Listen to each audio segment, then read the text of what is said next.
సూర్యాపేట జిల్లా చిలుకూరు మండల కేంద్రంలోని పిఎస్ఈఎస్ పరిధిలోని రుణమాఫీ కాని 45 మంది బాధిత రైతులు ఆందోళన చేపట్టారు. సొసైటీ కార్యాలయంకి తాళం వేసి రైతులు నిరసన వ్యక్తం చేశారు. సీఈఓని సస్పెండ్ చేయాలంటూ నినాదాలు చేశారు. సీఈఓ తమ పేర్లను ఆన్లైన్లో నమోదు చేయకపోవడం వల్లనే తమకు రుణమాఫీ జరగలేదని ఆరోపించారు.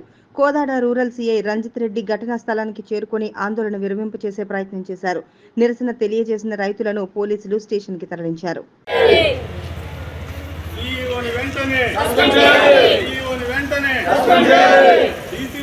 ఇక్కడికి రావాలి.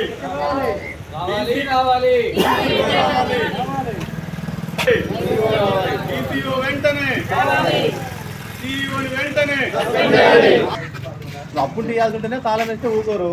అక్కడ రుణమాఫీ కాలేదని చెప్పి తాళం వేస్తే ఎవరు దానికి పద్ధతి ఉంటుంది.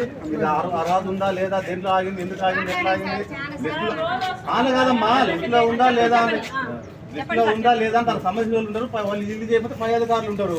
వాళ్ళ దగ్గర పోవాలి, మాట్లాడే పరిష్కారం చేసుకోవాలి. కానీ ఇంట్లో పోయి బ్యాంకు రాని తాళం వేస్తాను, తాళం వేయడం నేరం అవుతుంది. మీరు రుణమాఫీ తర్వాత సంగతి, తాళం వేయకూడదు కదా.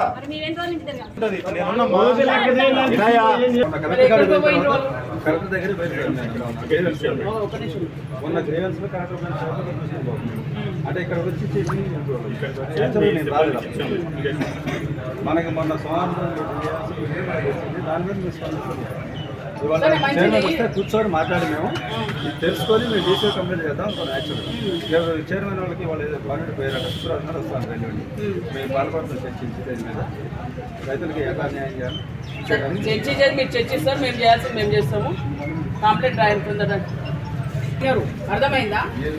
అది పద్ధతి కాదు కదా, మీరే చెప్పండి. అంటే లోపల మనుషులు ఉండి తాళం వేసి ఏంటి కావాలంటే కూర్చొని నిరసన చేయమని ఎవరైనా నువ్వు కూర్చొని నిరసన చేస్తే